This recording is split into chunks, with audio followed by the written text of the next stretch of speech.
It is Wednesday, April 8th, 2027. Do you know where your wrestling fans are? Because the motherfucker is from the Watching Gorilla AEW, Club. Well, yeah, watching that we. crap product. Oh, Lord. Listen, man, I'm not knocking it because I'm. Listen, man, when you left the feed the other day, Hazel and TJ were educating me that the main event scene of AEW is what to watch. But before we jump into the whole debate, let's actually introduce ourselves for once. Yeah. To the next to me, I got the man, the Mr. Legend, the crazy man on the drums himself, Mr. Anthony Loves Wrestling. We got the man below us, the demon, Mr. iZombies himself. Point and goodies, everyone. Whole another round of commentary. All right, gentlemen, it's been an interesting few days since we last convened. Pat McAfee won't still shut the fuck up. What he needs to do before he gets popped in his mouth. Somebody in the WWE is going to pop him. Somebody's going to do it backstage. I guarantee you it's going to be Cody or Punk. Can we just talk about how the ticket sales have still not lowered at all, and WrestleMania is less than a week away? TKO is. They ain't going to do shit because this is all Ari Emanuel. Everybody's sitting here wanting to blame Triple H for shit. Don't know. It's above him. It's the people above him. I think overall, yeah, we know that. Like, Triple H is only getting blamed for the product that's being put out, the way he's booking Mania, how it's supposed to be like this hokey, mediocre, like bullshit of, oh, I'm just gonna create these stories and we're just gonna make them very simple and nonsensical. And again, like I said, the only thing that's getting a lot of hype so far is Brock versus Obafemi. Like, I'm not interested in the Fatal 4-Way Women's Tag Team match because it's obvious who's fucking winning that shit, and it's the fucking Bellas, and they need to go off somewhere. Well, there's actually word that Nick. I think it's Nikki. Nikki's injured. Of course she is, because she can never fucking. They're still going to give them the belts, only because they want to have no, that. They may not even be in the match. They might not is what wrestle. they're talking about. Oh, okay. Was it the neck injury again? Because they told I don't know what, but they told her so Nikki many Bella's times. fucking fragile. Because they told her so many fucking times, don't fucking wrestle, bro. Like, you're honestly, like, I love, like, I to an extent, I like the Bella brand, right? I don't want to say love because that's a very, very strong word. Super strong word when it comes to this. But if you got doctors telling you, and it's not like you didn't publicize this on a reality show. So they said your entire health is based off of you not fucking breaking your neck, bro. Why are you still doing it? Because she's stupid. She needs the money. And TKO wants her on fucking TV because she's, star power and her and her sister are hot. No, it's just plain and simple. They're stupid. They're both stupid. Nobody wants to admit it. I will. They're fucking stupid. They think that. I'll agree with that. I will agree with that. I'll take, We were the first ever women's tag team in history in the WWE, but then everyone forgets that, there were women tag teams back in the 80s that pioneered for you dumbasses to actually, like, fucking be in this business. May I remind you that you sucked your way into this business as well. They only got us so far because Laurinaitis was in their pocket because he was at the time their stepdaddy. No, they got on their knees before he became their stepdaddy. Sorry. Oops. Did I say? I love that. No. I love it. Like, I give a fuck. Come on. Like, it's just obvious sense that, like, nobody is going to be paid. Come on, Dan. How did we ain't say nothing about you today, bro? Hazel, come back! Oh no. No! Everybody will be right back. Well, Hazel will be, hopefully. I hope. Lonely. I'm Mr. Lonely. Okay, Akon. I am your buddy. To call my own. I mean, they could. I mean, we could. We could just have the people sit here and have us, look like a bunch of fucking idiots. I mean, listen, man. I'm waiting for this fucking wrestling the site. Hazel's back. What the fuck happened? I don't know. TKO. I have a feeling that they're responsible for this. Like, did I literally just like push the boundaries just because I talk shit about two women that don't really belong in this fucking company? Yep. Like, seriously. How do it like? Ooh. They don't fit the mold of what's going on now. I don't give a shit what you guys did in the fucking past. It's about now, and they should not even be in that match. Like, also, what the fuck did any of those teams do to even warrant a match in that? They just want to add more matches to the card. And as always, there's never anything interesting to build up the women's tag division. It's like every WrestleMania. Let's just get 4 teams and just put them in a match because we have nothing for them. It's so funny because you hardly ever see the Bellas every week on TV. The only people that are getting basically the main story overall is Lyra and Bailey. Why in the hell is Charlotte and Alexa Bliss still a tag team? I don't fucking know. I think they're actually trying to keep tag teams for women. I get that. Like, yeah, keep it. But here's the problem. But here's the problem too. What are you doing with them? Alexa and Charlotte, what the fuck are you doing with them? You could have put the Kabuki Warriors in the match. Why didn't you do that? You're gonna sing still? Yeah. Yeah, but they're trying to tease this whole thing with Kyrie and Asuka like breaking up soon because it looks like Asuka's turning heel and they're gonna have Kyrie as a babyface to join up with Io. Like I don't understand any of this shit with the women's tag division. It's like I'm telling you right now, it's all TKO. Triple H. There's 2 matches that I think he had a hand in. Orton and Cody. Oh yeah, that definitely smells like Triple H. Punk and Roman. But I'm gonna tell you right now that Pat McAfee bullshit, that was all fucking Ari Emanuel. All of it. Pat didn't want to do it, but I guess a bunch of zeros shut him the fuck up and was just like, okay, I'll do it. I'll do it for all the zeros in the world. But you could, out of all people, him? Why not Kevin Owens? He would have fit fucking like a glove. I mean, Orton did say that wrestling has more than one family. I mean, it could have been the obvious choice that, like, he could have brought in Ted DiBiase Jr. He got acquitted of all his charges. He was found not guilty. It could have made a whole lot more sense. But also, we don't need that. We didn't need that mystery call. We didn't need that. Honestly, it just goes without saying that, honestly, Orton should have never won the Chamber. Orton should have just never won the Chamber and just have Drew face Cody at Mania instead of him losing the fucking belt on SmackDown just so they could do Jacob Fatu. Well, actually, okay, with that, what they could have done with that.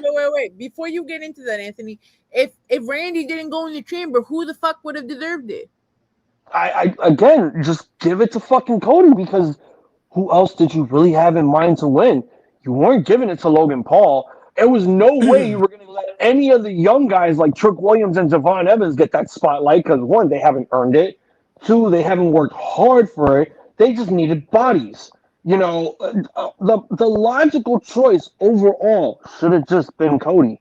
Like, Orton, again, he's out the door soon. Why are we still relying on old people? We should not have to be relying on old people. But then that also goes back to the CM Punk thing then. Because he's saying he's an old man and he's winning and he's taking over the young person's yard. But there's a major difference between that. Punk is there every week. Where's Roman? Being a But nepo Roman, baby, trying to be on Jimmy Fallon, trying to do movies. but Roman, but you also said it yourself when we were talking about it, where Roman went out and said the reason why I'm not there all the time is because I'm a full-time father and not a part-time father, which is more than The Rock could say about him and his kids and the rest of their family. But again, that's just story. In reality, where is Roman? You know, we all know what Roman's really doing other than being a full-time dad. He's on talk shows. He's on television shows. He's appearing in movies for some reason. He's working with The Rock on other projects that more than likely he's going to be put on pretty soon in a year or two. Punk is doing the exact same thing. Street Fighter. Punk is doing the exact same thing. Yeah, thank you. He's doing Street Fighter with Cody. Punk is doing the exact same thing, but he's there every week. He's, cutting promos every week. He's trying to build up this whole shit. Yeah, it's a stupid angle. Like, oh, you're old. Oh, I'm come on, Danhausen. But yeah. I mean, the thing that I want to say before he comes back, you could have also put Jacob Fatu in that spot. You could have put Jey Uso in that spot. Him and Cody have history. They were tag team champions. They're very good friends. Okay, I'm not gonna lie to you guys. I'm really getting pissed off with StreamYard. Yeah, me too, because I never saw someone get kicked out twice like that. Like, why am I getting kicked out for? Like, nobody curses me. I may say a lot of controversial shit in my day, but it's just stop kicking me out, TKO. Just lower your fucking ticket prices, you fucking ingrates.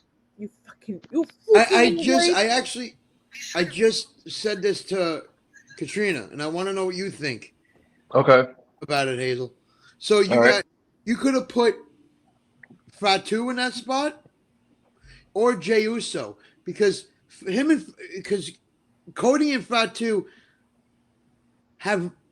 they still have unfinished beef with each other, and Jey Uso you could still have a story with that. I would not put Jey Uso anywhere near the main event picture. Never again. Never again. Okay. Never again.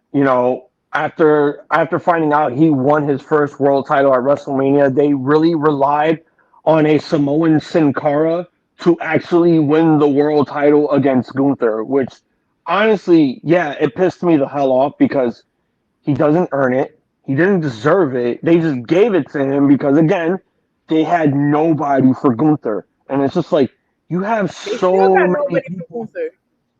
They put him with Seth Rollins, which is like, oh, now we know what the new favorite is. I want to fight Brock at SummerSlam. But there was a reasoning for that, because Braun Breaker. Actually, what's pissing me off even more is Braun Breaker's cleared, and then Rey Mysterio, and then you put Rey Mysterio in a ladder match. He just didn't.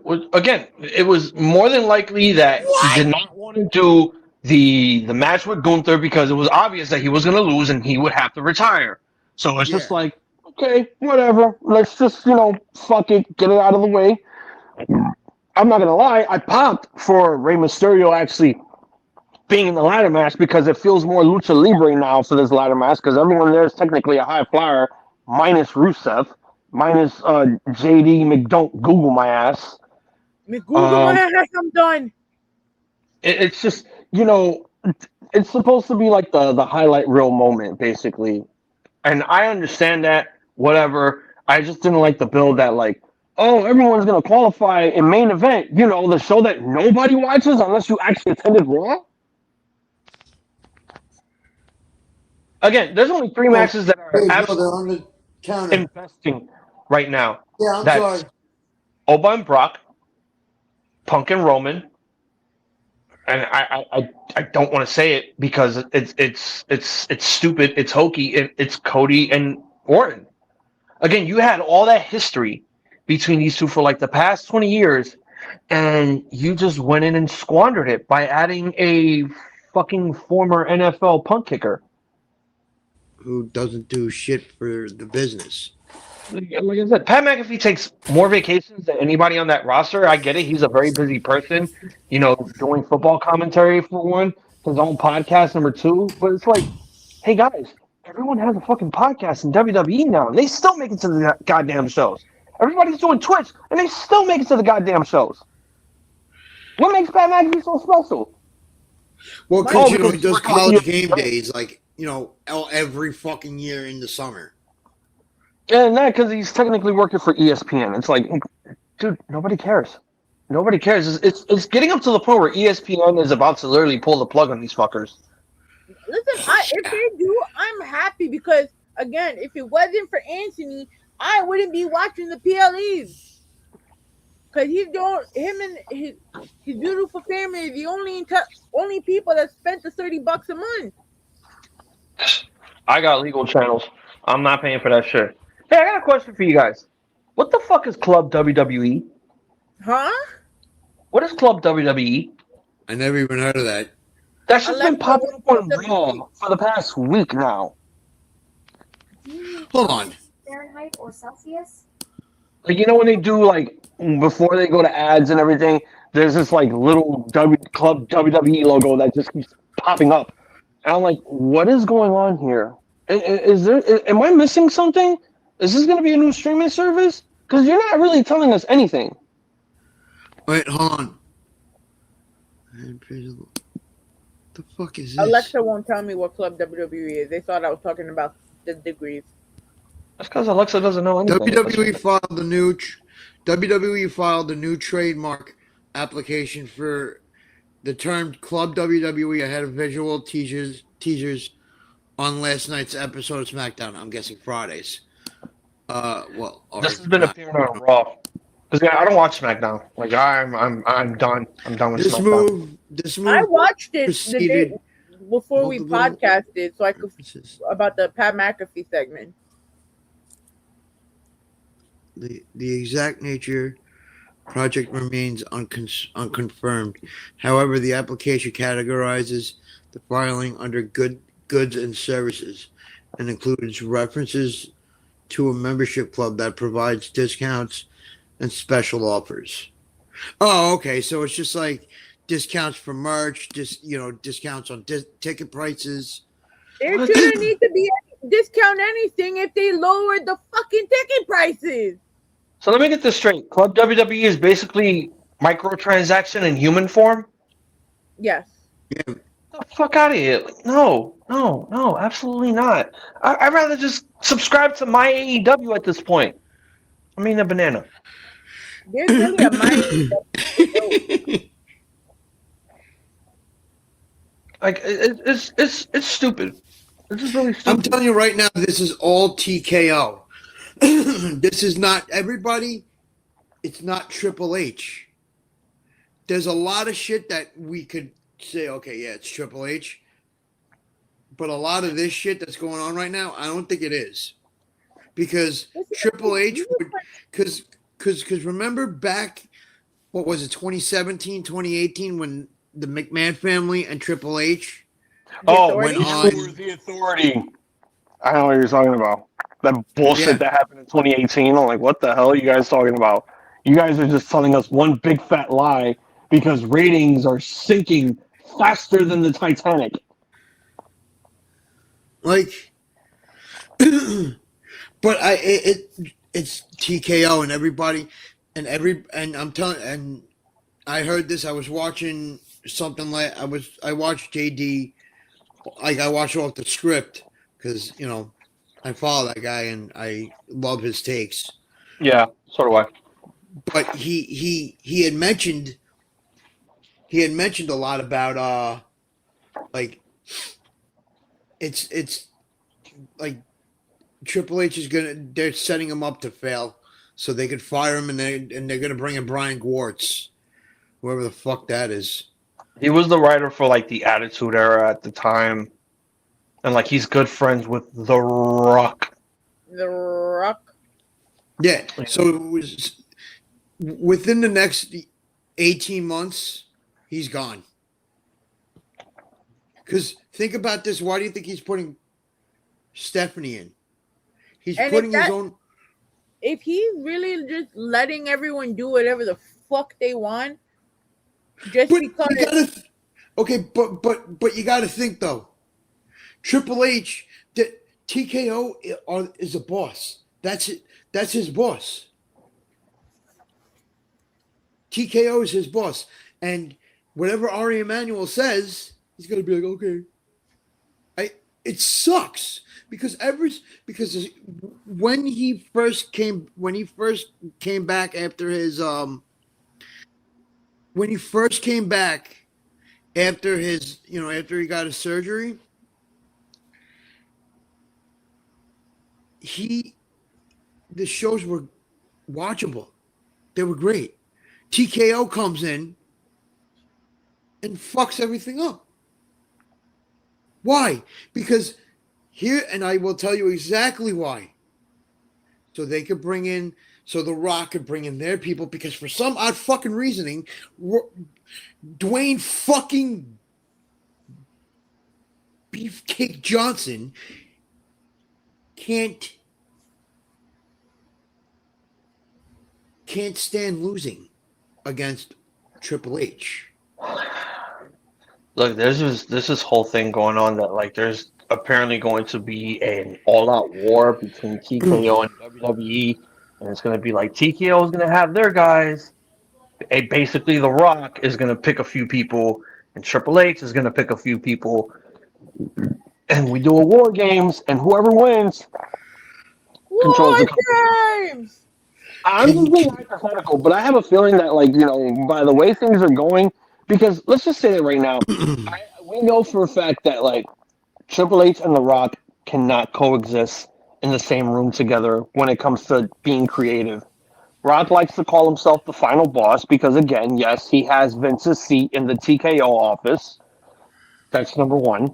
Number two, he has a lot more pull than Triple H overall because Triple H is just in charge of creative.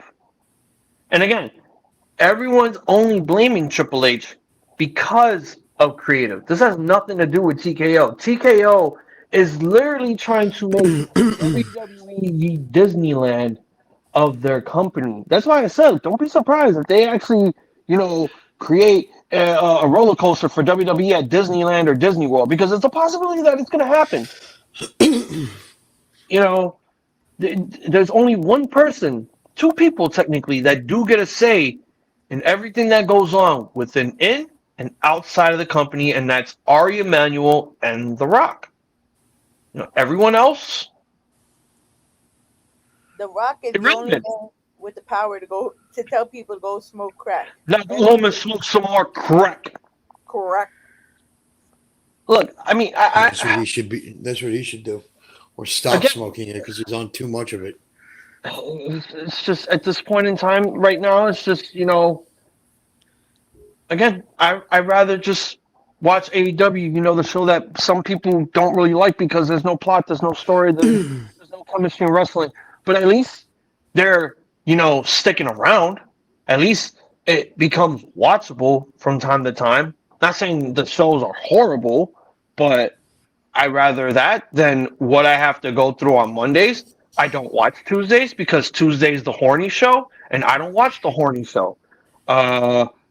Yeah, that's what NXT's become. No, NXT's been like that for years, since the days of 2.0. It's literally just been the horny show.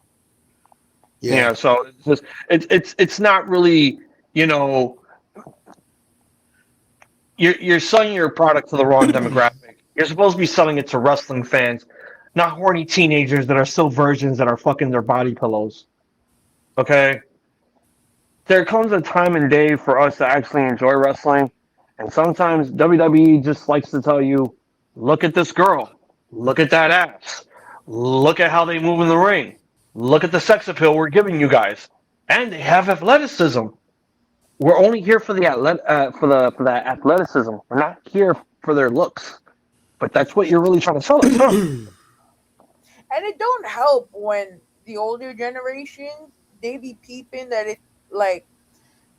Let's use Booker T for an example. Didn't he notice somebody's ass or something, and like pointed it out and it made them like I remember some type of conversation. I actually got to shake his hand. Nice. I don't know what he did.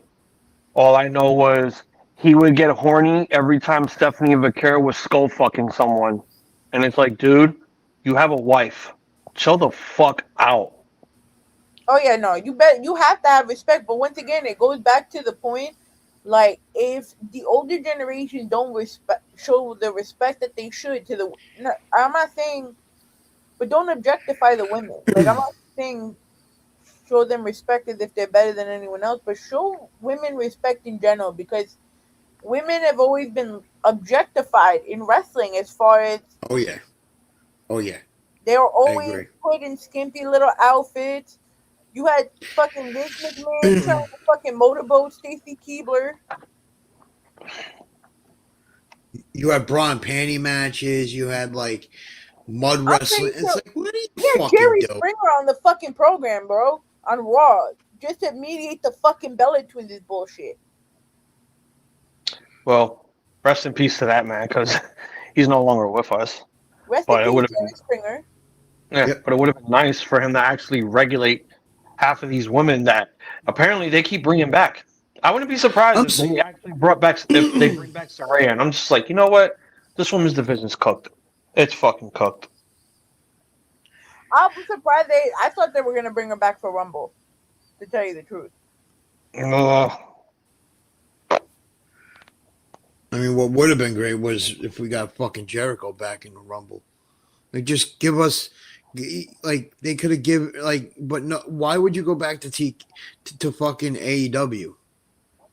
Like, what, Well, like, it's not, it doesn't, okay, hold today. on. It's got nothing to do with the company. It's got nothing to do with what I think about the company. It's what more can he accomplish there? He's done a lot there. He was the first AEW champion. Him and Moxley have had great fucking feuds. I loved him. He's done a lot there. Now you're like, you're resorting yourself to working Collision and getting flipped off by a 7-8-year-old girl. Like, come on, dude. Like, I guess it was one of those where it's like, again, Triple H had a contract for him, a lot of big money, a Hall of Fame opportunity, but the catch was, you got to lose to Gunther. It's like nobody wants to retire by him. Jericho still has a lot left in the tank. That's why I was kind of happy that he was gone for a year, because he needed to get out of TV every week. He needed to just like go away, go do your music, go do what you have to do. You've practically exhausted everyone with, you taking over other people's spots. When in fact, they deserve those spots way more than you should right now. At this point, you should just be a locker room leader, like The Undertaker was in the E. Just, talk to these kids, give them advice, tell them what to do, tell them what not to do. But don't just go out there and tell yourself every week I have to be on TV. Every week I have to compete. Every week I have to defend whatever title I'm holding on to. Every week I need a new faction. You need to grow. And Jericho's always known for reinventing himself. Oh, yeah. In any way possible. He's a genius at that. He doesn't have to do the same thing over and over. When he showed up last week, I popped. I'm like, really? Okay. Because, I was hearing talks about him talking with WWE or whatever, that he could possibly head back. And then people saw the Rumble and were disappointed that he wasn't coming back. Because it's like, why would you all want to see Chris Jericho go to Saudi Arabia? First of all, it's still such a mistake that they did that shit in Saudi. Like, bro, that was, a pay-per-view or something was bad. If normally, I think our standard when we did what SmackDown was if I took out the Switch. Bro, I took out the whole simulation and did a Royal Rumble from Raw vs. SmackDown 2007 on this fucking feed. Makes sense. I mean, it would be better than just actually watching the show. I mean, there's still talks about them actually doing WrestleMania out there. And like, oh, it's going to different places. They're trying to do it in New Orleans. Originally, it was supposed to be New Orleans. But then they said, fuck it, we're kiboshing it. And we're going back to Vegas. And now next year is going to be in Saudi Arabia? No, thank you. Get ready for this. I just looked it up for the hell of it. The rating that the Royal Rumble got was a 6.5 out of 10. It was a B rating. It's an upgrade from the C rating that they got from WrestlePalooza, whatever the fuck that pay-per-view was in September. They're just making up shit at this point. It's like WrestlePalooza.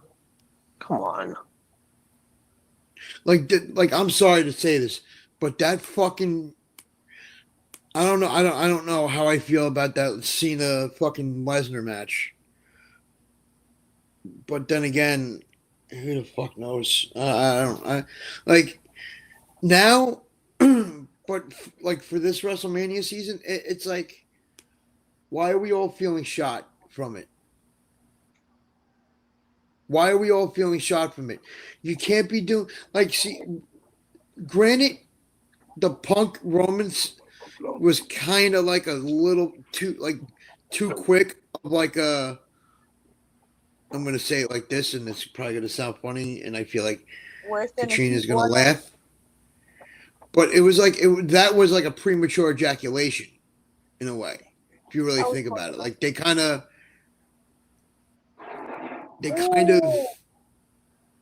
Sorry, I saw Willow Nightingale throw Queen Eminata to the barricade. Ow. And they're both beautiful, by the way. Yeah. They're fine. You know, but 2 years. It's like they were doing but they're giving us a straight story with those two. With Randy and Cody, we don't need Pat fucking McAfee. We don't need him. We didn't need him. We don't need fucking Fat Boy Jelly Roll over there. We don't need it. I just don't like that they got him paired up against. Is he doing it with Royce Keys or he's against Royce Keys right now?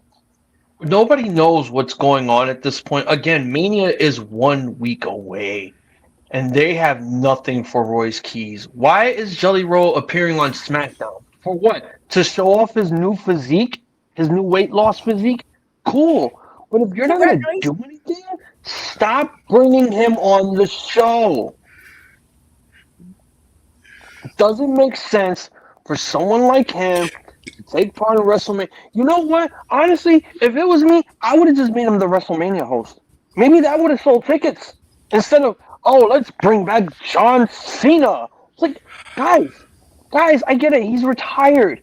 But why are we bringing him back? Like, it's not going to boost ticket sales. They brought him back because they know they fucked up his retirement. So they're going to give him these spots to at least compensate him for that fucked up year. No. I mean, I'm not disagreeing with you. I'm just saying no because that's not how you fucking do that. What you should have done him right first for that whole heel run, because that whole heel run was a bunch of dog shit. You forced him to go heel. Of Unreal? What? So with that episode of Unreal where they described it. It was dumb. It was really dumb. Like a fucking chatty ass phone tree. Like, I'm gonna three-way The Rock and Cody and see what they think of it. And then if they like it, then John is gonna get on the line with us and like, oh my god, maybe he'll be so with the idea. Let's get a tree with Travis Scott and everything. You gave us a fucking no-name rapper who shouldn't have ever fucking stepped foot in the ring because he pussied out last year out of a 6-man tag match at Money in the Bank. He sucks as a rapper. He sucks as a special guest for WWE. Why do we give him a hardcore title when we could be using that on television?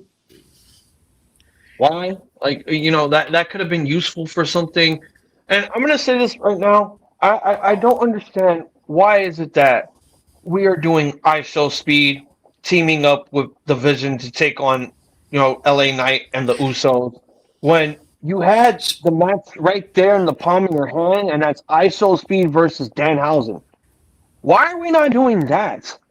Like, why, at this point, you're literally just saying we're putting ISO Speed in this match so that he can get killed because it's obvious who's winning. It's not going to be the social media people. It's not going to be Austin Theory. It's going to be the one team that apparently is still teaming up for some reason because they're cool with one another. But everyone's trying to tease this whole, oh, maybe the Usos might go back with their cousin since CM Punk likes to talk about burying Roman next to his dead dad. And it's like they're getting involved. And it's like, guys, this is really confusing. This is very confusing. See, I agree with Wolf. He's like, better yet, why don't we do Speed in the Miz versus the Truth and Danhausen? I kind of said that also. It's like, why didn't we just do that? We get that on the card. We get Truth to do something at Mania. The Miz will actually, carry everyone else, and especially Speed. But again, they feel like a 6-man tag is safer. Again, hold on. Hold on. I have one. What are they doing with the tag titles on Raw? Nothing. Wiping it on their ass like everything else. They're not doing nothing. Let me ask you this. Why the fuck? Because Saturday night 1 is fucking weak as shit. That card sucks. They're waiting for one more match to be added to the card. Do you know? But it's a week before Mania, bro. But by the way, they'll still do it. They'll still do it. They don't care. Do you know you could have put Io Sky in a match with Asuka. You could have done that for night 1. You could have put them on the show for night 1. You could have. The fucking problem with WWE is this: you gave us a fucking street fight in New York at the Garden. You couldn't have done that 2 weeks later. They just wanted a memorable moment at MSG. And when they always go to Madison Square Garden, something memorable is going to happen. And that was Logan Paul and Austin Theory winning the tag team titles. I know it's stupid, and trust me, I didn't like it either. But I also blame Def Rebel for giving the Usos that shitty theme music because that's what made them lose the match. Being random. But here's the thing. But here's the thing though. What you did was you made you gave Austin Theory and fucking social media guy the tag title, the tag titles that we could have gotten a fucking Vegas street fight. You could have done that. You could still put them on the fucking card. Put those two teams on the card. Or here's something that should be brought up. Why isn't Carmelo Hayes in the match with Sami Zayn and Trick Williams for the U.S. title? Why isn't Julia defending her title at WrestleMania?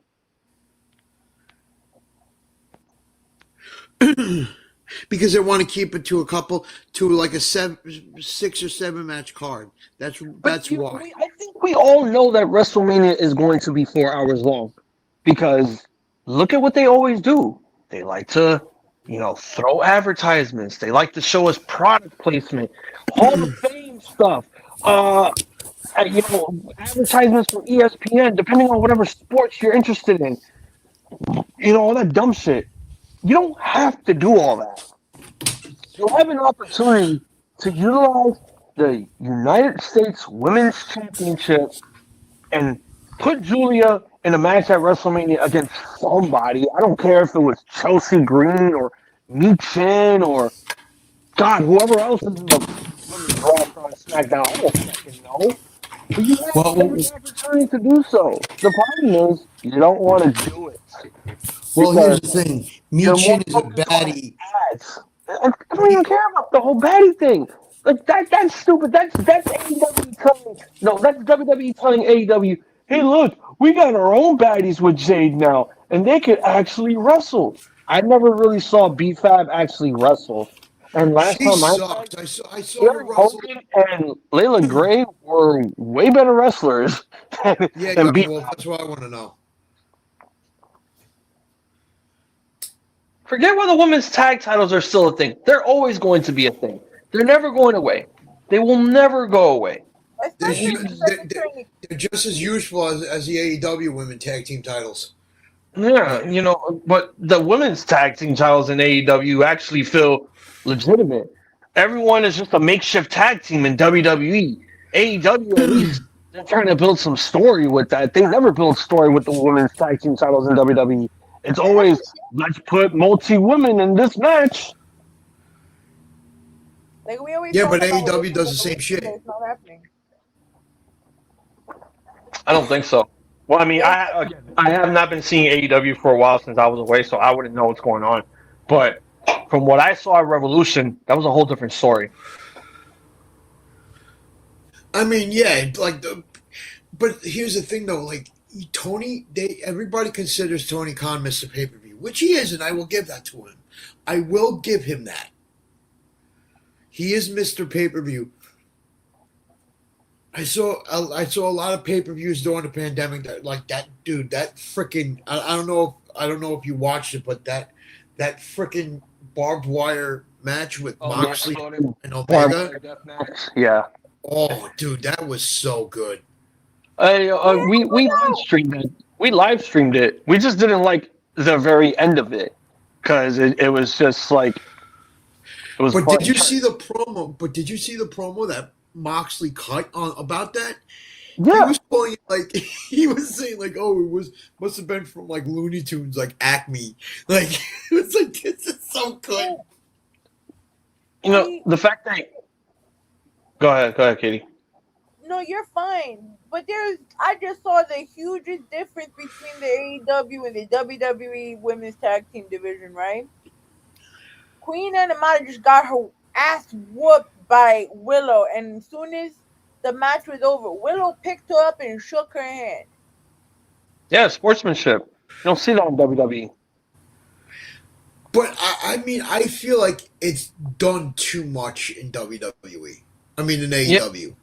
Well, I mean, in WWE, everyone's just like, fuck you, bitch, fuck you, bitch, fuck you, bitch, fuck you, bitch. That's really all it is. Bring up the relationships or like, oh, I already fucked your man once upon a time and Yeah, like, at least with AEW, they're trying to make the women's division feel watchable, feel enjoyable. It's trying to make it its own division. Forget about the amount of titles that it has. You know, they were always going to do that, whether people wanted it or not. The fact of the matter is the women's division is being utilized to its full potential in AEW. And I enjoy the hell out of it. You know, when's the last time you actually see women bleeding in wrestling? You don't see that in WWE because they're pussies. They're like, oh, I don't want to bleed my makeup. Shut the fuck up. You got into this business for a reason. Wait, but can we talk? If we're gonna talk about pussy, can we talk about who's the biggest pussy of all right now, outside of Tom Brady? My man, everyone else's man, Ric Flair, is the biggest pussy since J. Cole dropped 7-minute drill and then took it off to DSP. How do you go blast the company that you're not even on contract with and then say the next day, oh, never mind?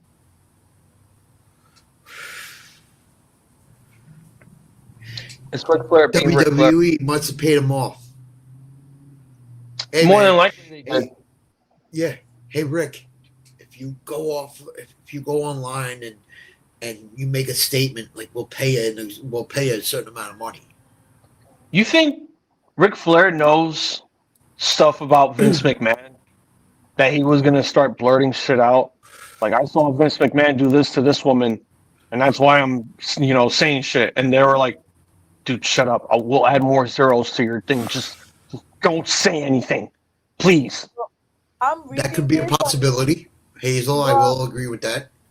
I was reading this right now on Ringside News, and it says like he basically gave the generic PR spiel Oh, it's a nature boy. I'd like to thank the opportunity for Root to Fight for letting me represent them over the years. Pretty cool to have. I think I represented it well.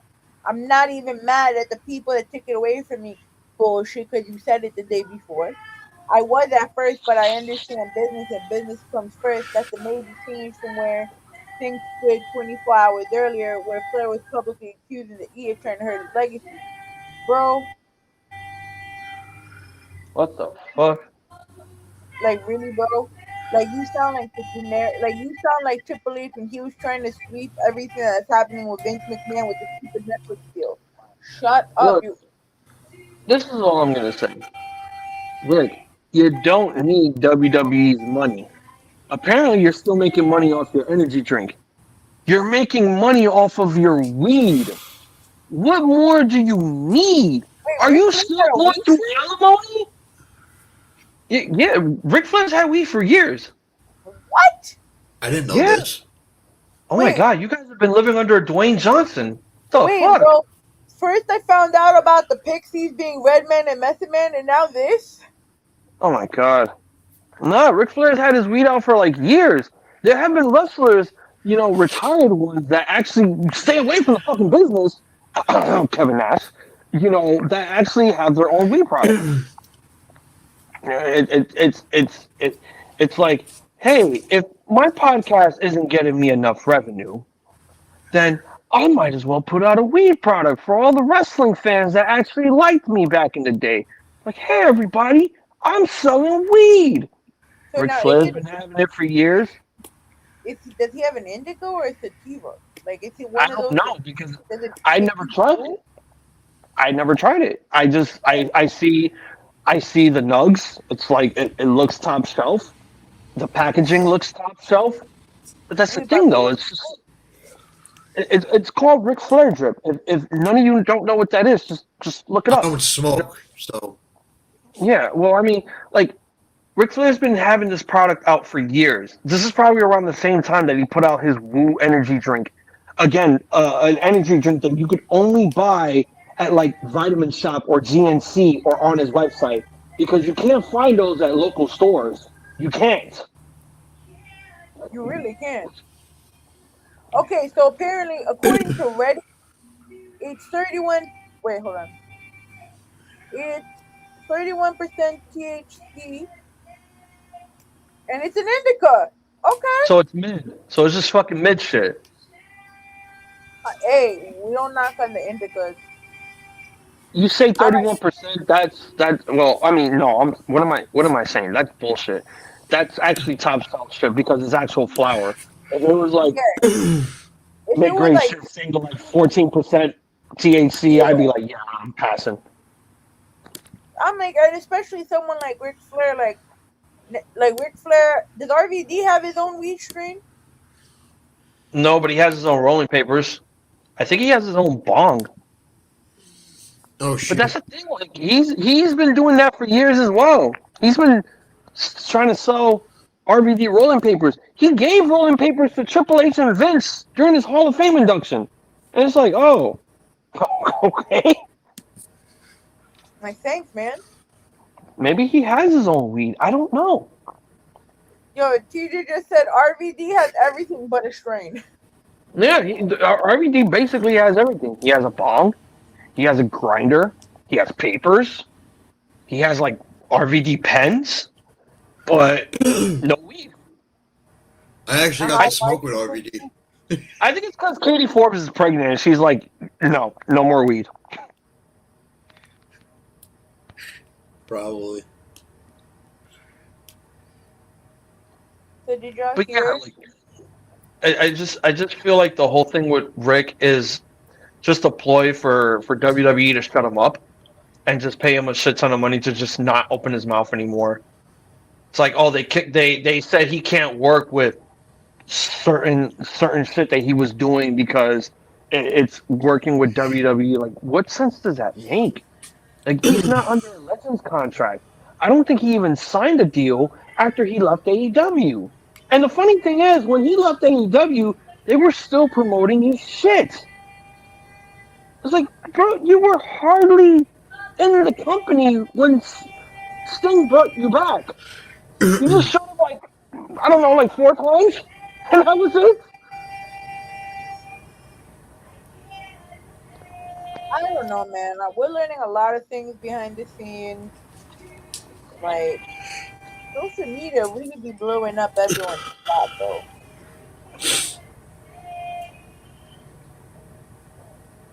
So yeah, Mania.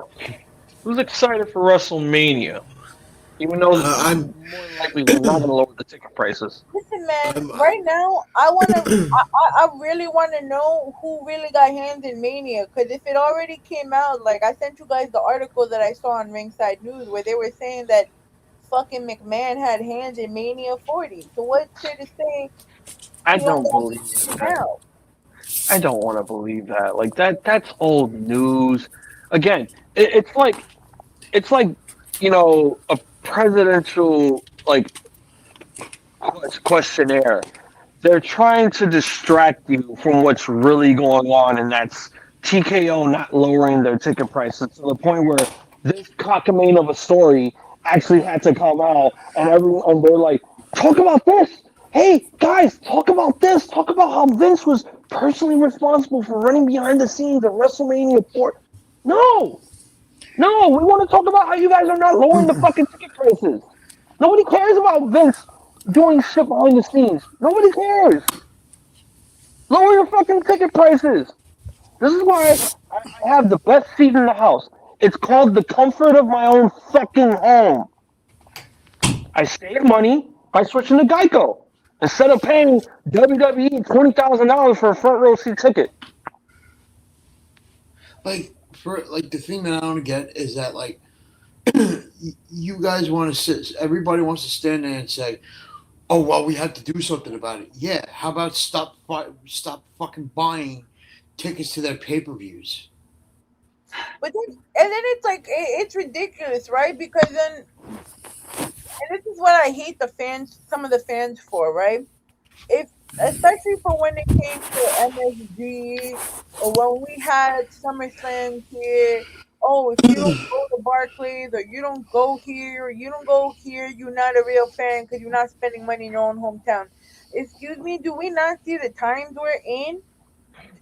So I gotta spend 10 grand on a fucking seat or pay my bills. Honestly, it's just like, hey guys, I got bills to pay. Again, that's why I said I have the best seat in the house. It's called the comfort of my own home. It feels like I'm in the front row when I'm watching it on TV. Why do I need to sit around with a bunch of fat, stinking losers that think they know wrestling when in fact they're all just sports entertainment freaks actually spending all their hard earned money, spending their mortgage on WWE tickets that. Honestly, I wish WWE went back to the COVID days. Just bring back the Thunderdome. Just bring it back. Just bring it back because at this point in time, I went on Ticketmaster earlier before we got on here. I went on Ticketmaster and I literally still see empty seats available for WrestleMania. And did they lower the ticket prices? No, some of them are still 16 grand. Some of them are 20 grand. Some of them are actually 25. Some people said that a family spent 30 grand at last year's Mania. 30 fucking grand. And now y'all want to charge motherfuckers 10 grand to sit on Cody Rhodes' tour bus for 15 minutes? God, I wonder how WWE world is gonna be. And like, oh, you gotta pay $1,000 to come meet this wrestler for a photo autograph combo. What the fuck? What the fuck? For that, I might as well just go to the collective shows. Because at least those shows will be watchable. They'll be enjoyable. They're fucking cheap. And I can have a good fucking time without having to feel like I just lost a huge gamble in my wallet. Yeah, because they have that AEW's got that event come Double or Nothing. I need to deal with Ricochet, by the way, because I don't know why he's here interrupting Chris Jericho. But continue. They need a storyline for them to compete on Sunday, which, by the way, guys, Dynasty is this Sunday coming up. Right now, So, Trevor needs to get off my fucking screen. I have a question. Would you rather pay to watch an AEW pay-per-view, or would you rather pay $30 a month for ESPN to actually watch WrestleMania? When I have legal channels to give people, you just got to pay me. I'm using the illegal channels and Anthony's ESPN. Look, y'all want legal channels? $10. $10, all right? Pay me $10. I'll give you all the legal channels you want. Why pay $30 on ESPN? They don't care about you. They just care about your money. WWE doesn't care about you. They care about your money. And that's the problem of what these fans aren't getting. Like all the WWE shows and the AEW shows that like Tony Khan and Triple H don't give a shit about us. That's true. You know, they're literally just laughing in gorilla, like, ha ha ha ha. Look at all these fucking suckers paying $16,000 for WrestleMania tickets. Ugh. Oh, we're taking all their money. I bet they're not gonna pay their rent this year. I'm like, what the fuck, guys? Guys, what the fuck? There's really no point in you guys actually putting out these outrageous ticket prices. Really Whatever happened to paying for a front row seat for $1,200? That was fair. People would actually pay $1,200 to sit in floor seats at WrestleMania or any WWE event. Now it's like you want to raise the fucking bar. You want to inflate the fucking price range to 10 times what people can't make. People can't make $10,000 in a week unless you live in Vegas and you have a gambling problem. And then you sit there and wonder why your fucking pay-per-view is not sold out. WrestleMania is not sold out. Your biggest event of the year is not sold out. Why?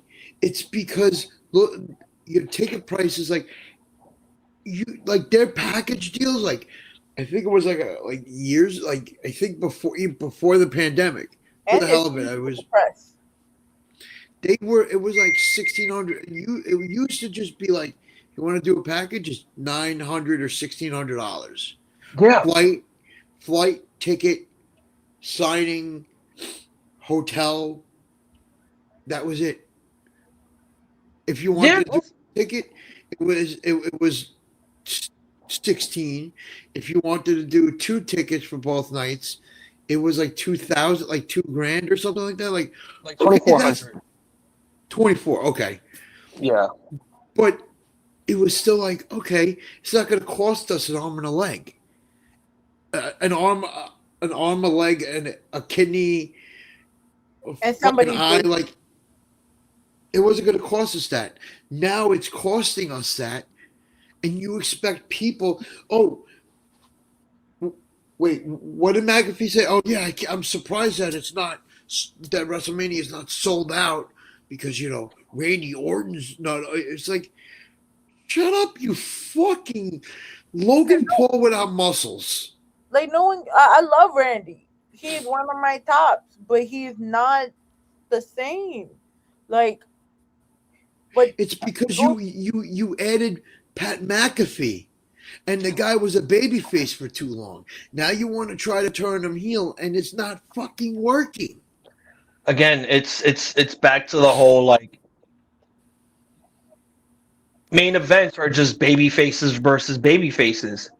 Nobody's booing Roman, nobody's booing Punk. I don't think anyone's booing Cody, and nobody's booing Orton. So who are we supposed to cheer for? Who are we supposed to boo for? Here's my logic. Boo Roman Reigns, cheer CM Punk. Boo Randy Orton, cheer Roman Reigns. Oh, but Triple H is stupid. He just doesn't know how to book good heels. And I'm just going to say this right now. Again, this might be Randy Orton's last hurrah in this company. He's had back problems for fucking years and years and years. You just have to understand that, especially for someone like him, this nigga Jericho bring back the fucking lexicon of Jericho. Did he bring back the fucking list? Oh, he did the line. He said the line. Right. You just made the list. Stop saying double E shit. I thought you were reinventing yourself, you Canadian prick. Oh, now I mean, kind of want you to go away for another year. listen, man. I'm not gonna lie. I just want fucking Ricochet to get out of that fucfucking ring. He needs to. He needs to go to sensitivity training, like for No, 26 weeks. no. Tony Khan's not going to do that. Why would Tony Khan do that to Ricochet? Ricochet's like one of his favorite heels. Are you kidding me, Hazel? Come on. I mean, you don't go out of your way to fucking thank you. You don't go out of your way to just fucking tell someone that you're suffering from a serious diagnosis and then get away with it. They literally threatened him and his wife. It's like, hey guys. You remember when Sammy Guevara said, "I will want to grape Sasha Banks"? Oh man. And he went to sensitivity training. Remember when Excalibur got, thrashed at when they found footage of him saying words like beaner and the N-word with the hard R at a fucking PWG show, and he had to go to sensitivity training? Oh no! Ricochet said, "I'm glad you're dealing with MS." Oh, that's not sensitivity training? No suspension, no nothing. But yet, AEW and Warner Brothers Media want to abolish Brody Lee for the crowd chanting "abolish ICE." What the fuck? Didn't they have an issue when this dude died? Crap. From the Briscoes, and they weren't letting Jay Briscoe go to be part of the memorial? Because of the homophobic slurs that he put out on Twitter. And again, this is the shit that bothers Warner Media. I need to remind people that Trey Miguel was actually supposed to be with the Rascals in AEW, but the minute someone posted an old post that Trey Miguel said, they said, "Nah, you got to go. You definitely have to go," and he went back to TNA. It's just It's sad. It's sad because you know what, Jay and Mark could have they would have been literally the best tag team that AEW would have ever fucking had. But that's why you only saw Ring of Honor do pay-per-views instead of the weekly streams. I'm not saying that, this was a ploy for them to just be like, all right, well, Jay's gone. Now we could, start doing Ring of Honor weekly. Mark only did that for face. Mark Briscoe did that for face. With a tweet. So it's like, hey, we could bring him on TV now. Fuck it, right? Right? Who cares? Tony Khan only did that for face. To be like, oh yeah, look, I could do, I could be a nice guy about things, and bro, you literally buried Mark Briscoe. You buried the guy. Completely fucking buried him.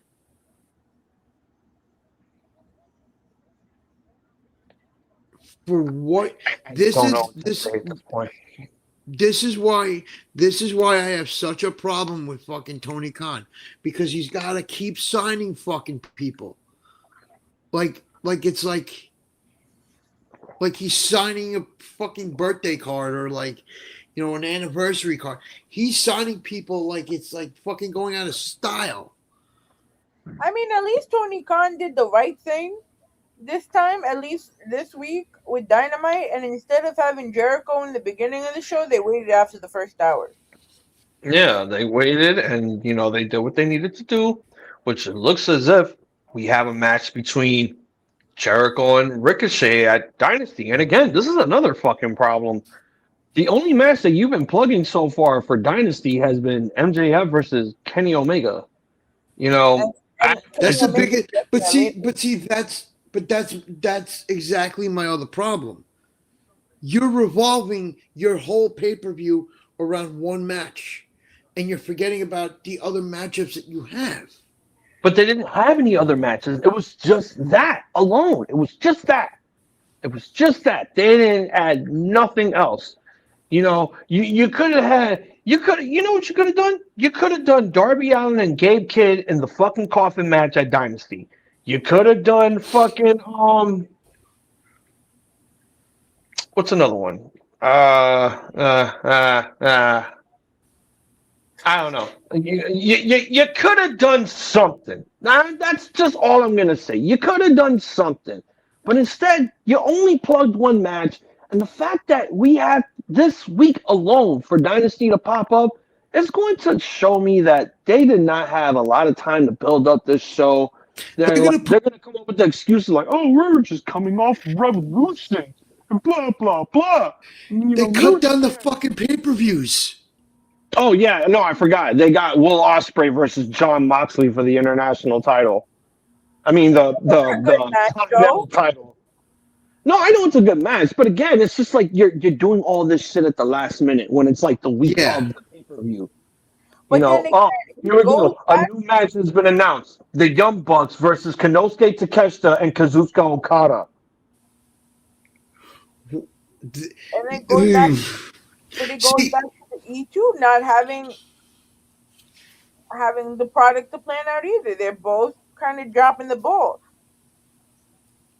But see, it's like, to me, the problem is with WWE.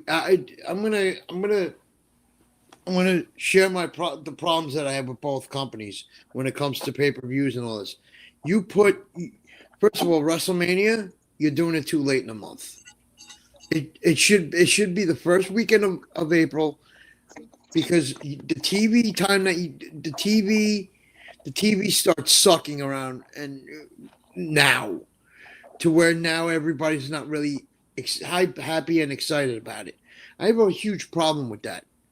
AEW, you have too many pay-per-views, way too many, and it's like you're not letting Revolution breathe. Let Revolution breathe. Take out Dynasty. You don't need it. You can say that about WWE as well. WWE has at least over 30 PLEs within the year. Yeah, you could count the stupid little WrestlePaloozas, the Saudi shows. I'm even throwing NXT on there because they even do their own stupid shit. I saw Stand and Deliver, and I'm like, can we sit down and go home? Because I'm fucking tired. I'm tired of this shit.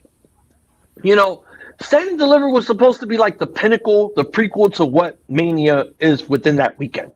And it's just like, we're going to do it a week ahead or a week behind because fuck everybody. The Collective is coming. The Collective is going to have way more shows than ever before. Bro, they don't even televise the Hall of Fame no more. Wait, they stopped doing that?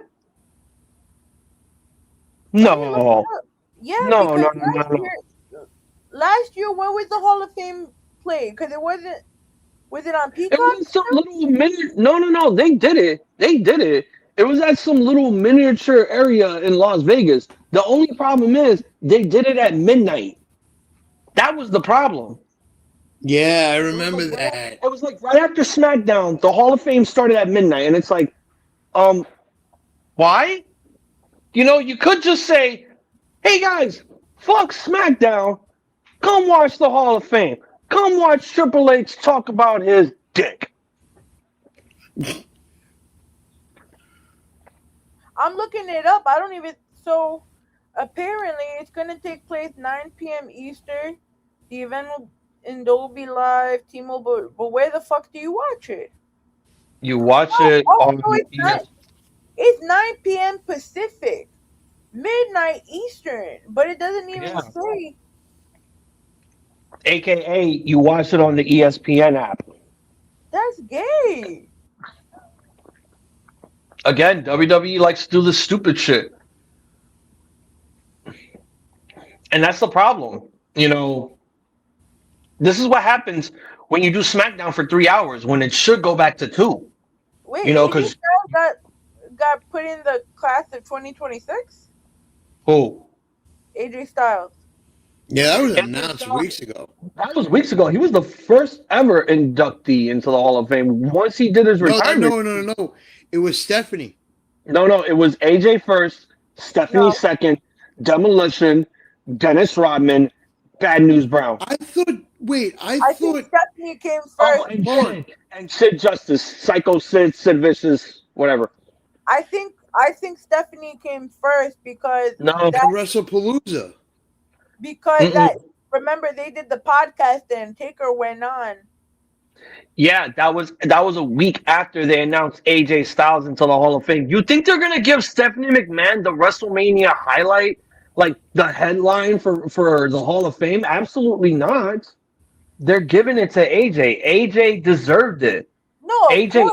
I earned was that only spot. asking because I saw that. I'm like, wait, when did they make that announcement? I don't even remember. Again, it was a week after they announced AJ Styles to be inducted into the Hall of Fame. It was right when AJ was doing his retirement speech in Atlanta, in his hometown, and that's when Taker came out in his little motorcycle, trying to be a badass. When in fact he's just old, and he's like, "Hey AJ, how would you like to be in the WWE Hall of Fame?" Like, I feel like that's Undertaker's role now, and that is him announcing who is going to be in the Hall of Fame. Because he did it with Stephanie. I don't know if he did it on his show or he did it on her show. All I know is that she was announced, and I'm just like, oh, I get it. Because your husband was in it. And apparently we need a McMahon in the Hall of Fame that's not named Vince Defecated McMahon. Like, what? What the fuck? Demolition, that was a long time coming. You should have done it years ago. I fucking hate when they induct a dead person in the Hall of Fame because you had every single fucking opportunity ever since the Hall of Fame made its return. You had every fucking opportunity to bring in Sid Vicious, Sid Justice, Psycho Sid into the Hall of Fame while he was still breathing. And Bad News When Brown. did he pass? I forgot. So He there's passed two around like legacies. 2018, 2019. What happened? Sid Vicious passed away like 2018, 2019. And they got it's not even that they got not just one legacy, they got two legacies getting inducted. And then, like, you know, again, this is one thing that, like, I don't like about wrestling fans. Everyone's getting all upset because Dennis Rodman is getting inducted. Hey, guys, your president is a Hall of Famer. The guy who's protecting the pedos, he's a Hall of Famer. And you guys are just like, oh, but Dennis Rodman, he doesn't deserve it. But the NWO was in it. So the fuck what? They only got the original four, and that was Hall, Nash, Hogan, and X-Pac. It's not like they were going to induct everybody that was in the NWO. What, you think they want to see Stevie Ray get his his second induction ring into the NWO? Come on. They're only focusing on the main people. And they put Bad News Brown to be inducted, but Bad News Brown died in 2007. So you're telling me he died way before Sid, and it's 2026. Literally. Again. But also think about who was in control of that. Triple H wasn't, it was McMahon. It was The Rock. It was The Rock. The Rock is responsible for, the Hall of Fame stuff. He's the one telling Taker, go make it. Even in 07? No. I'm talking about now. Oh, yeah. No, I'm talking about. All of it was Vince, Bruce Pritchard, Johnny Cocksucker, and yeah, that was it. And any other like board of directors had in the company. What is that's what I'm saying. That's what I was talking about.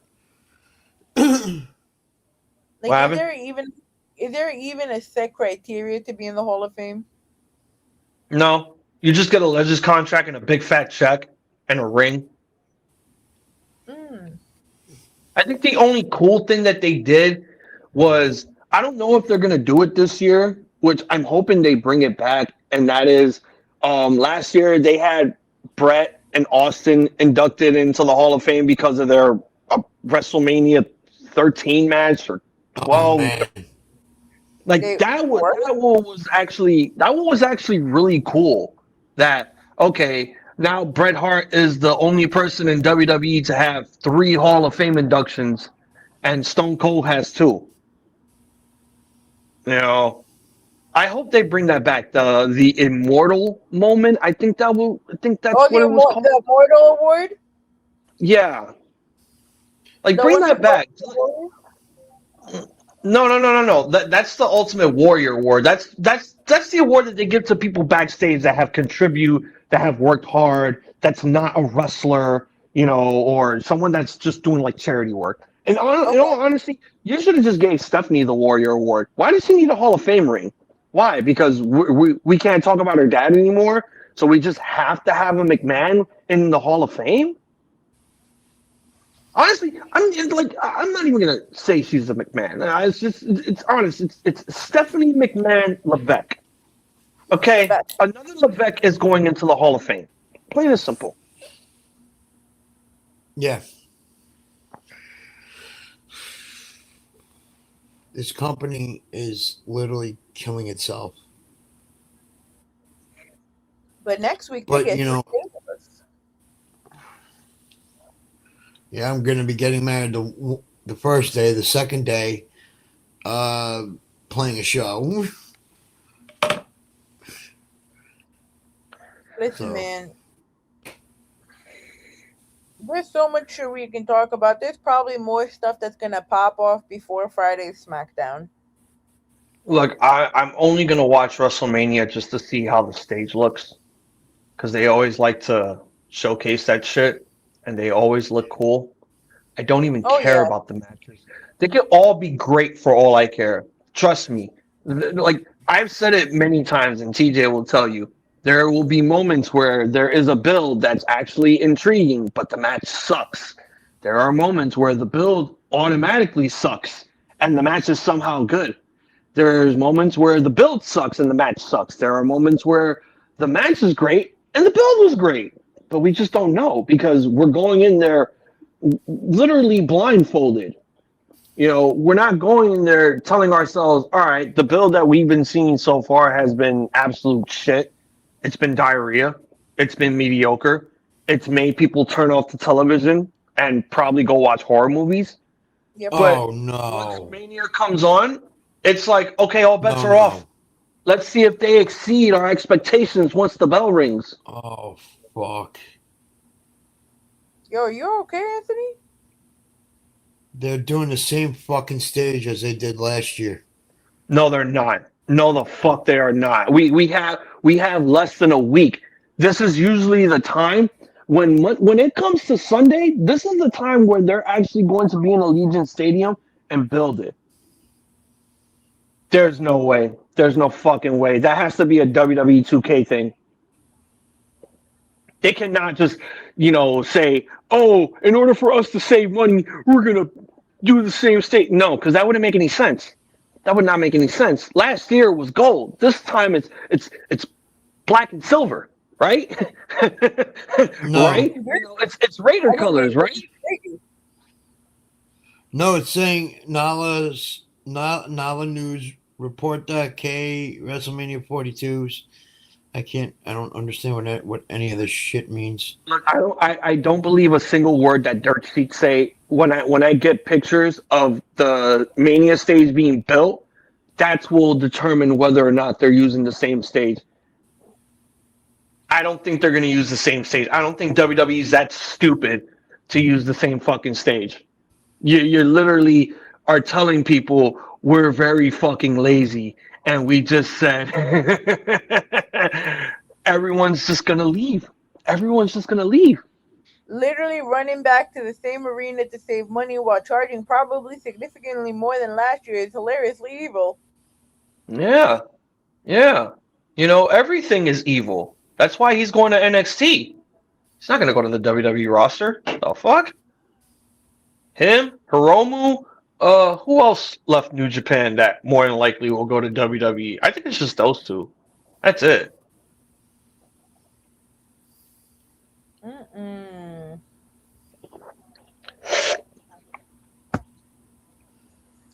But guys, that next week we got our predictions episode next Wednesday, and then we back for WrestleMania.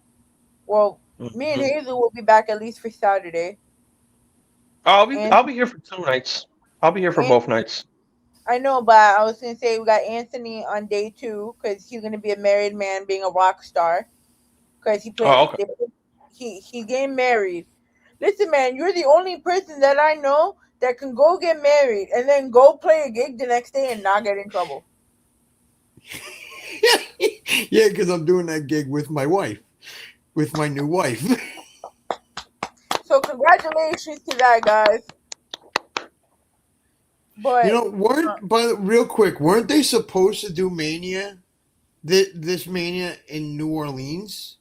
They figured since WrestleMania was so successful in Las Vegas that they decided to run it back again. or they were just trying to do it because it's TKO's headquarters. Yeah, it could have been a TKO move, honestly. But again, what more can you really say about it? But hey, Yeah. we sold tickets in Vegas, baby. We could do it again, right? Right? It's a gamble. It's a fucking gamble. And guess who's winning? The WWE is winning, and we're all losing. Actually, people who actually paid a ticket are losing. They're gonna have to go to loan sharks and be like, "Yo, can I borrow this amount of money? I gotta put a huge Yeah, parlay but on this that's what whole they thing." probably did. They probably. I feel like that's what they did. They went out and got loans just so that they could buy tickets to go see this this slop for a fucking card. I wouldn't be surprised if bookies come knocking on their door like, "Hey, so it's been 24 hours. Got my money?" It's Uh, fucking stupid. I feel bad for their bodies. It's fucking stupid. They're gonna end up in the Nevada desert. Vultures are gonna be eating them alive. We are terrible people. Again, this is why I say the best seat in the house, no matter if people agree with me or not, is It's in the home. comfort of your fucking home. You have front row seat to all the action because of the extreme close-up camera angles. Why do you need to sit next to a bunch of fat, stinky, slobbering, basement-dwelling losers that are paying their fucking mortgage for WrestleMania? Why? Why? Because Actually, wrestling brings everybody together? No. Spending what money for a WWE show is what's bringing everyone together. Everyone broke. I actually looked on Ticketmaster. If you want to sit in the boonies though, it's like $200. They only lowered those prices because they just want to get rid of the Bro, nosebleed. I paid $200 to watch the weekend at the stadium in Rutherford, right? And that's 200 in the boonies is more worse than now compared to 200 in the boonies in Allegiant Stadium. That's gonna be like bullshit. You can't see shit. I'd rather be home. You know, Bro, I was actually thinking about this because I'm looking on. If these morons are buying a ticket for SmackDown, a ticket for Raw, a ticket for both nights of Mania, honestly, think about it. Think about it for a second. It kind of does add up. I mean, with taxes and fees and everything, it is a little crazy, but it kind of adds up. Flight, hotel, because what's included in that is flight, hotel, tickets for Raw, tickets for SmackDown, tickets for both nights of Mania, tickets for the signings. These morons are going to get fucking like why? The thing that I don't understand is why do these signings anyway when all these fucking fat pieces of shit people are going to just go to the fucking airport that morning or they're probably there now, and when they get there next week, they're gonna go to the airport to just go find. Like you want to give these people the experience to go meet the superstars.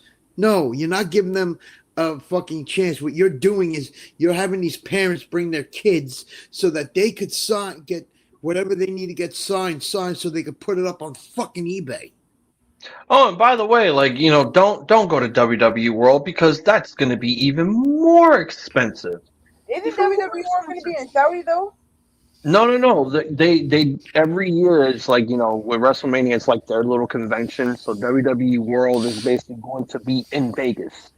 Oh, They're going to be doing, it's basically 230. Fuck WrestleMania Access. We're just going to call this WWE World.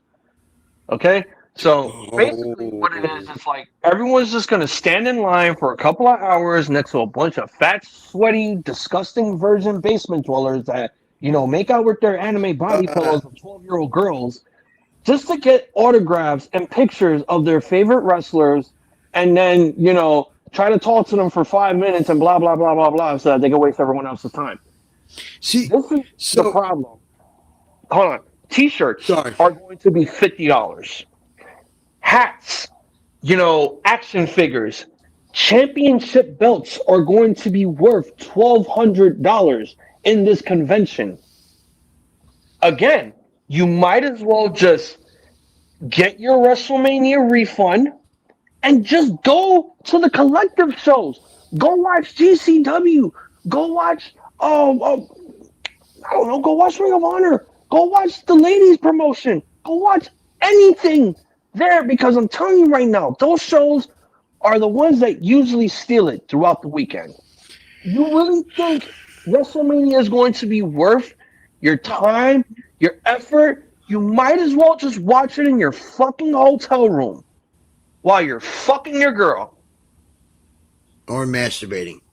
That too. Like, there's no point. There's no point, because let me tell you right now. You go to Allegiant Stadium and you go and buy food there, you're literally going to be wasting maybe $150. $150 for food! For food! That's fucking, that's Noble prices. A day. So right now I'm on Ticketmaster for WrestleMania Saturday.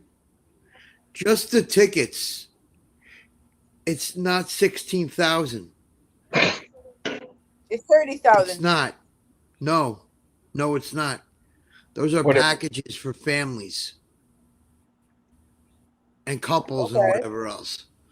Still, what I'm looking at right now is if you get a ticket right by the stage, like right by the ramp, you're looking at $654. Bro, you can get that half off at SeatGeek. Right, but the point that I'm making is don't fucking buy the package like a fucking noob. Get two nights. Get both. You could get both nights, and your flight and hotel. Wait, you don't need to be spent for at least maybe close to $2,000. Do that.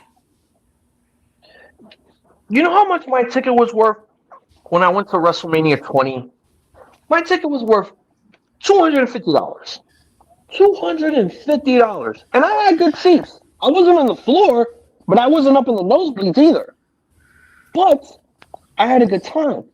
The amount of money that I spent at WrestleMania 29 when it was at MetLife, I spent twice as that. I spent $400. Now, did I get mad? Did I regret it? Yeah, because the show was mediocre. I really wasn't trying to see The Rock and Cena for the second time. But hey, guess who? It was good to spend $400 fucking dollars at Mania. Again, inflation. In fucking inflation. It doesn't matter if it's like a family pack or anything. Why are you spending that money? Don't you know that you're just being ripped off? Even if you buy one ticket, I don't really think that one ticket alone by the stage is $650. I do believe that it has to be at least $1,200. so SeatGeek is doing floor seats for $332. Yeah, but it's like I said, the 16,000 is if you're getting more, if you're doing the tickets, the signings, Raw, SmackDown. You don't need and both nights of Mania. You don't need to go to fucking Raw and SmackDown. Don't do it. Go to night 1, go to night 2. Get your hotel, get your hotel and get your flight. That's it. You're spending the sick that's the sickening thing of it, because you're also getting tickets to go to WWE, which is what you were talking about, WWE World, for the signings for shit that you're going to just go sell on eBay, and that you're going to just go to the airport whenever they come to your town. You're going to just go to the airport and just go, oh, yeah, because they can't say no to you, because if they say no, they're gonna they're gonna make themselves look bad. You people are fucking dumb. They're dumb. Get a fucking life. Stop trying to make money off of these fucking wrestlers. This is their job. They have their job. Go get yourself a job. Stop sitting there and relying on getting $5,000 for a Rey Mysterio fucking Funko Pop sign. No, don't do it. I save my stuff.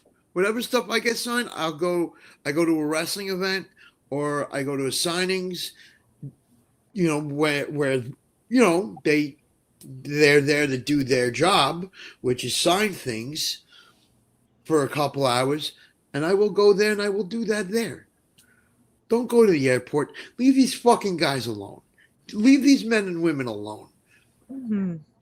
There's a reason why I just go to local wrestling events or AEW and Ring of Honor, because at least by the time the show's over, I'm going to run into somebody. I'm going to get a picture. I'm going to get an autograph. And that's it. That's it. When I used to go to Ring of Honor shows in New York, I was literally there for 12 hours. I would sit there at the Manhattan Center, wait for them to show up. If they say yes to a picture and an autograph, cool. If they said no, I don't get mad. They're coming off of a flight. What more do you want? When it's WWE people, trust me, you will be lucky enough to see them walking around like normal human people in the middle of 34th Street. Oh yeah. You would be lucky to run into them. But again, don't go to the fucking airport. Don't go to the fucking hotel. Okay, we just. People are still talking about the whole Deonna Purrazzo being kidnapped. People are talking about like their stalkers going to Liv Morgan's place. No, guys. People taking pictures of Rey Mysterio unmasked, that's disrespectful. I don't care if he said yes. Do you at least have the decency to just be like, hey guys, I'd rather hey Ray, I'd rather not take this picture. You're unmasked. I know I have to respect the Lucha Libre tradition and everything else. And another thing, don't get up but that's the thing, though. People don't care about that. They don't. All they care about is, I'm getting a picture with Rey Mysterio, one of the best, which he is. And I would never insult this man, because he's an amazing wrestler, but they have no respect for him. But that's why these people get shit on online. I just heard that last week it was Stephanie Vaquer's birthday when they were in MSG. Oh yeah. A fan apparently was asking for a picture or a photo or an autograph, and she was cursing her out while holding her fucking phone. It's like, yo, the girl just had a stressful fucking day. She just wants to go back to her hotel, celebrate her birthday with Miles Bourne, her new boy toy, and just go on with her life. Don't go out of your way to call her a bitch because she just ignored you. These are WWE people. It is their job to do that, because guess what? They are on a tight schedule. They have to go to the next show or a live show or a European tour, all this other bullshit. But it's like the fucking brains on these fucking fans is mind-boggling. It's like you want to know what it is? It's like, everybody's got a job, right? Everybody works. These people who like these, well, I should say these people, these wrestlers, this is their job. They're in the spotlight, yes, but that doesn't give you the right to make them look like that they're fucking idiots. It doesn't give you the right to for you to downplay them and to stalk them and to go to airports. It doesn't give you that right. How are you getting past the gate? Let alone, how in the hell are you figuring out where their airport, what gate they're coming out of? Again, those are the fans that are hacking the information, trying to find out where these guys are landing, what tarmac they're going to be in, what areas to stand in whenever they come out, and try to basically round them up and everything else. Like, oh, can I get a picture? Can I get an autograph? Guys, it's not worth it. It's Because absolutely not yeah. fucking worth it. Exactly. No, it's not. But there's no. But it's like there's no. It's like with these fans, it's like they feel like that they're so deserving of. Like, you're not deserving of it. Go to these signings. Go to the Javits Center. Go to Fanatics Fest, all of them shit. Like, go to those. Don't stand outside of an arena waiting for these fucking people to come out, expecting them to stop for you and to sign stuff. It's like these people are tired. They just wrestled a match. They were at that arena all day. They were at that arena all day today. They're tired. They just want to go back to the hotel or go home, and before they have to fly out for the live events. If they're still doing those during the week, I don't think they are, right? Hold on, Carlos Silva being a mark and pulling the TNA guys. What do you mean by that, TJ? What's going on with the TNA people? Who the hell is Carlos Silva? Wasn't that the guy that was trying to run for mayor against Mandami? It's been a while since I watched TNA. All I heard about TNA was they got rid of Danny Luna. No, I mean Carlos Silva was the Republican candidate for the New York City mayoral election, I think. I don't know. I don't follow politics and whatever. I'm about to look it up now. All I know is that I think I heard that they fired Danny Luna from TNA for some reason. I don't know why. And I'm like, why are we letting people go? Like, I understand why they had to why Steph Delander and Mance Warner left the company, because they were not going to clear Steph at all, because at this point she was more of like the injury prone girl, and they were afraid that she would get hurt again. Like, man, the girl's supposed to wrestle. And if you're not going to let her wrestle, you might as well just let her just go do her own thing. And she is in GCW with, I think, her husband now. Did they get married? I would definitely. I actually got to meet her, Stephanie Delander.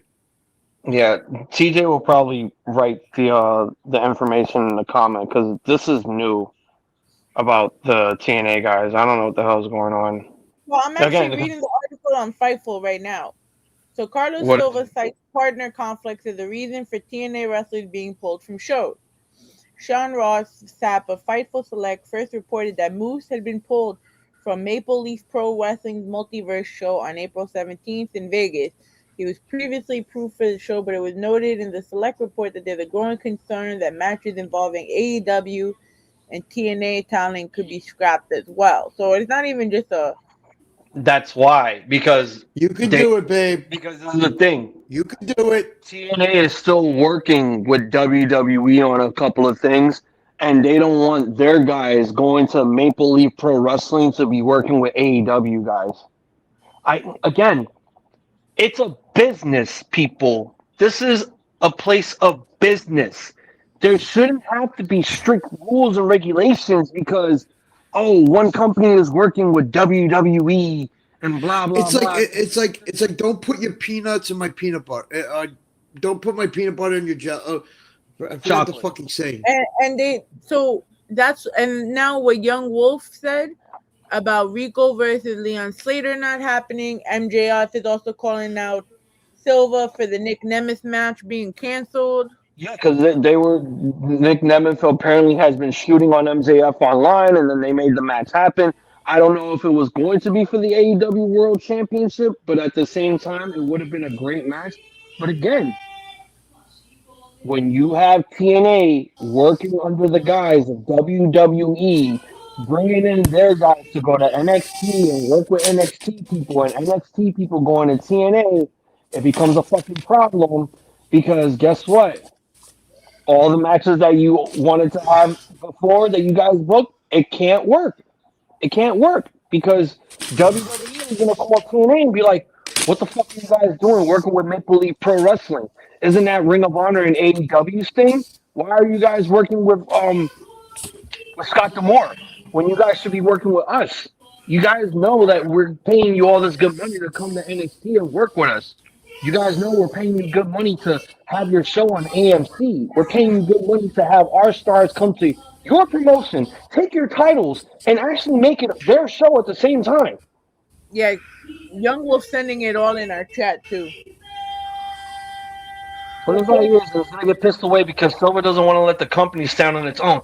Dude, the company has literally been on its last legs for those 25 years. At this point, we don't know when they're actually going to amputate the final leg and they just walk numb. We don't know. We don't know because at this point, WWE is still trying to keep it alive because guess what? You know, with everything that they have going on, it's like you might as well just, like just suck it dry. Suck the whole thing dry for what it's worth. And then when it's all said and done and they have nothing left, we're going to buy them out and we're just going to use them for their video libraries. We're not going to use their stars. We're not going to use their stars. We're not going to use their titles. It's like, oh, we have so many belts as it is. We got Evolve. We got Speed that's full of drugs. You know, we got Unreal on Netflix. Apparently, Main Event still exists. Who the fuck watches that show? Seriously? Wow. The last time I watched it was because of Cena's last match. I mean, I kind of like it because I like watching wrestling on Saturday nights. They do that on Saturday nights? Ew. Saturday. So that means Raw's not live. No, it is. No, it is. I went to the one. No, it is because they did Main Event at the Coliseum, the first one at the Coliseum, and I went to that. Okay. And it's literally they just do that 2-hour event, and then that's it. They don't shoot Raw. They don't. They shoot. Raw is shot on Monday nights live. It is live. TNA is gonna end up on a tab on WWE's YouTube, and I'm really just surprised that they still made it up to this day. But I am happy that they did make it, though. Yeah, they made it to 1,000 episodes. Company's been around for 25 plus years. Who knows? At this point in time now, like again, WWE is just more than likely going to buy them out. They're going to take their superstars. They're going to put them in NXT. They're going to put them on Evolve. They're going to have them do something because at this point in time, it's like, hey, what the fuck? There's too much wrestling going on at this point. There is a lot of wrestling going on and too much to catch up on. And it's too much. It's like I said. It's like the pay-per-views the amount of shows that they have each week. Like AEW has Collision. You know, like they have Collision. They have Dynamite every week. WWE has Raw, SmackDown, and NXT, and then they have their pay-per-views like with NXT. It's like it's way like you could literally you could tire out a fan base in an entire week with You the know how amount of tired people were on Fridays when they were like, "All right, 2 hours of SmackDown. Oh shit, I got an hour of Rampage to watch. This is 3 hours of wrestling too much." Mm-hmm. And Hazel used to broadcast on everything: NXT, Raw, SmackDown. No, trust me. I, I know that when the time is right, when I get back, it's back to waterboarding, or like as I like to call it, bloodboarding, because I'm gonna be watching 2.5 hours of fucking Raw. Well, it's better than that. It's that or SmackDown, and I rather prefer 2.5 hours of fucking Raw. Yeah, I mean, Yo, I've been I'll at do SmackDown. the Raw reviews if you want on Mondays with you. If you want to do that. Yeah, you know, But Fusion definitely won't do it. yeah. My co-host doesn't want to do shit. All he wants to do is play Yu-Gi-Oh and show off his Pokemon collection on games. There's nothing Yeah, wrong with dude, I'll that, do by it the way. if you want. I be tuning in on Mondays to see what Pokemon he gonna catch. Bastard. Gotta catch him all. Gotta But, catch them all. Hepatitis A through Z. What? I Whoa, whoa. We Sorry, can't go that just No, it's like no. collecting Pokemon cards. That I didn't don't work. know. That's PG. This podcast is actually rated R. I told you, man. Like it's an extension of Raw Zone. There's nothing proper about it, but hey, I am far from proper. we raw, we unfiltered, bro. Welcome to the dark side.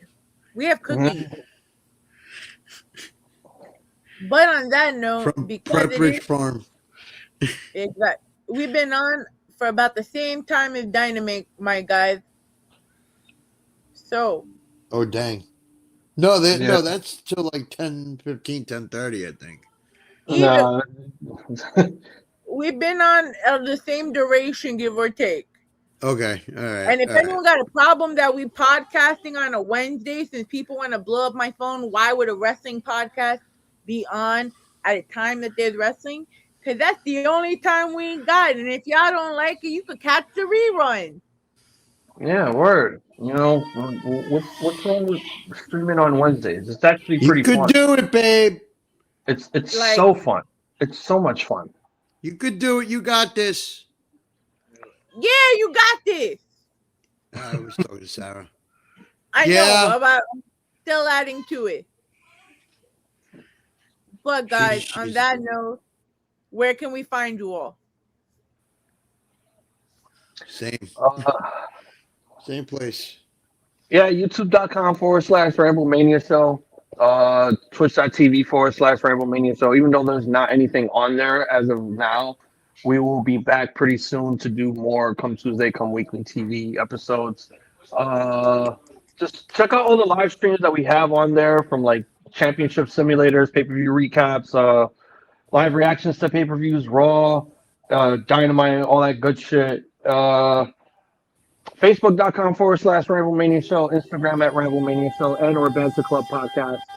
And yeah, just if you like to hear the audio stuff, just search RambleMania Show on all your audio platforms: Apple, Spotify, Stitcher, Google Music, whatever. You know, we just put out stuff just for the fuck of it. All the time. But you can follow me on Instagram at iZombies, IZOMBIIESZ. And that's how it's spelled. Yes. So, Mr. Man next to me, that you said everything is still the same. Yep. You Except I don't have hepatitis, though. can find him at Anthony Loves Wrestling I'm gonna mute him for that one now. Boom. Off topic. Why didn't we should have sat here and talked about Subway Mania? God damn it! It literally was like right there. I'm like, wait a minute. We should have talked about Subway Mania.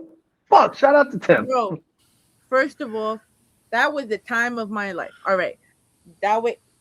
Okay, so mom doesn't kill me because I have to call her cat.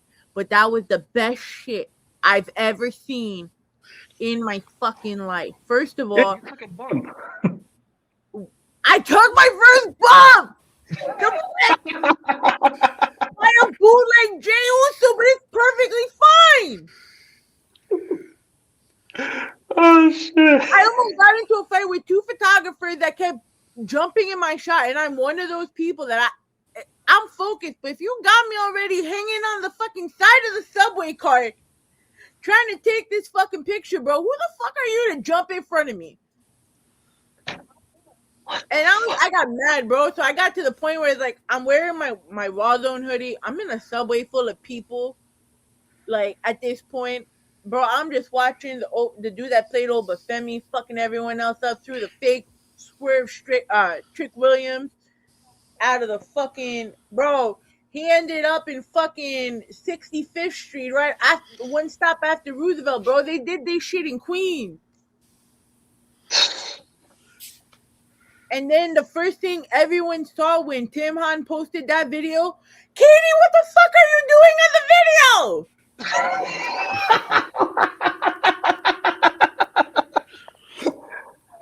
Oh my god! I'm not gonna lie, I geeked out too. I'm like, mama, I made it. Like, I can die happy now. And now you're one of us. Some of us have taken bumps in our days. Listen, man. So the person that does the cosplay for them, Luxury Leah, she's coming to the studio in a few weeks. I want to get my first chop. I don't care. Better smoke a lot. Better smoke a ton away for that. I will take whatever drug needed. I'm getting my chop on air in front of everyone. I need to be there live. You need to tell me when this is. I will make it. I'll have it recorded. You will watch it on YouTube like the rest of the world. My mother sees mad heads in my apartment. She's gonna think I'm throwing a party. Oh. Yeah.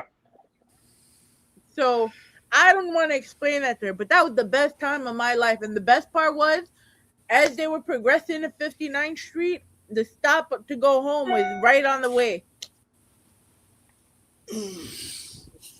That's crazy. I didn't have to spend extra money to go home. That's awesome. You know, I just realized since I'm going to New York Friday, there's no Metro cards, and it's going to be very expensive to get on the fucking train. So they got the Omni card now, but you could also view. I don't know if you have the Apple Pay. No, I have Apple Pay, but you know, all of this shit is just like it's all brand new to me. Again, this is the first time in 6 years that I'm actually coming home for 48 hours. 48 hours just to be with the missus. You know, I don't know how much has changed except for the crime. The crime never changed. It's still the same. Bro, you can't even jump the styles no more, B. Oh no, I've seen videos like they put doors, they put spikes, they've done everything. But it's like life hacks. Some guys have found various life hacks to actually avoid the fucking pair. But on that note, guys, because then we could all rehash this on Wednesday. I bid y'all a good fight and a too sweet and a good night, guys. A point and goodies to you all. And a fine training.